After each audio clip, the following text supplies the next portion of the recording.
200 դրամ այդ հարկերը ներառյալ ենք, չի ասում, որովհետև 200,000 հարկերը ներառյալ։ Սա շատ կարևոր է, որովհետև մեր հասարակության մեջ ընդունված չի այդ հարկերը հանածի, այսինքն այն մարդը, որ այս պայն երբ որ հարկերը հանում են, կազմում է մոտավորապես 149,000 դրամ, այսինքն այն մարդիկ, ովքեր 149,000 դրամ իրանց աշխատավարձային քարտին ամեն ամիս ստանում են, ու դրանից ավել ասենք, դա ոչ շփոթ չունի 150,000 եւ ավել դրամ, եթե ամեն ամիս իրանց քարտին արդեն հարկերը հանած նստում են, իրանք համարվում են 200,000 եւ ավել ստացող քաղաքացիներ եւ կարող են օգտվել այս ծառայությունից։ Շնորհակալ եմ այդ մի բարձրաբանման համար։ Օրերս տաքսու վարորդների վերաբերյալ մի տեսանյութ է հրապարակել եւ ի զարմանս ինձ շատ ու շատ այլ խնդիրների այնտեղ բազմաթիվ վարորդներ նշում են, որ իրենք աշխատում են, վճարում են հարկեր, բայց օրինակ չեն կարողանում օգտվել ապահովագրական ծառայությունից։ Ես ուզում եի հարցնել, այս մարդիկ որ թվականից են, այսինքն իրենք գրանցված են որևէ տաքսի ծառայությունում, ոչ թե աշխատանքային պայմանագրով, բայց փաստացի վճարում են հարկեր այդ турքերի տեսքով, իրենք ասում էին, մենք էլ ենք ուզում միանալ, հաշվի առնելով որ իրանց ստաժ չի գումարվում, մենք ունենք գոնե նախնական իրանք որ փուլից են ինքնակամ թեկուզ կարող են գալ եւ գրանցվել, օրինակ ասիկ 129,000 դա անում ամսական 10,000 դրամ, հա վճարեն եւ մի քանի միլիոն դրամ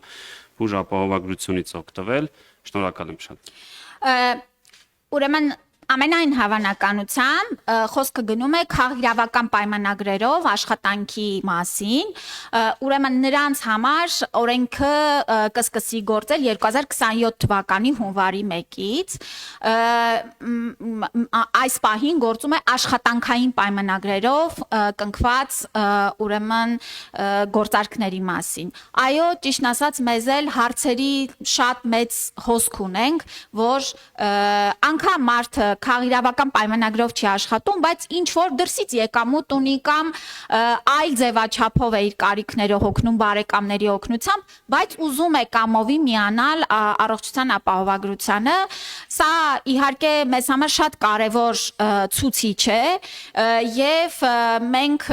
նախատեսել էինք, որ կամավոր ապահովագրությանը միանալու համակարգը կգործի 2028 թվականի հունվարի 1-ից, բայց այնուամենայնիվ մենք մոնիտորինգ կիրականացնենք առաջի 6 ամիսներին եւ միասին էլ կքննարկենք արդյոք 2027 թվականի հունվարի 1-ից կարող ենք այս խումբը եւս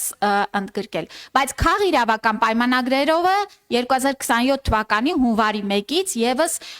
կարողանալու է այս համակարգից օգտվել։ Եթե կարելի է ես այստեղ մի բան էլ ավելացնեմ, նաև մենք ունենք մի այլ շատ հետաքրքիր արձագանքներ գործատուների եւ կողմից, որ քաղաքացիները ընկալելով նաև օրինական աշխատավարձ ստանալու եւ հարկերը վճարելու արդեն արդյունքները եւ այն շատ մեծ հետադարձ երաշխիքները որ կան, դիմում են, որպիսի նրանց աշխատավարձը գրանցվի այնքան, ինչքան փաստացի նրանք ստանում են։ Եվ սա էլ շատ կարևոր է, որ սիրելի քաղաքացիներ, ձեր իրավունքների պաշտպանության առումով էլ պարտադրեք, դիմեք, որ ձեր աշխատավարձերը գրանցվեն, որովհետև ձեր վճարած հարկերի հետ վերադարձը ձեզ անգամներով 100 հազարավոր դրամներով ավել է, քան թե այդ ժամանակ վճարած հարկերը։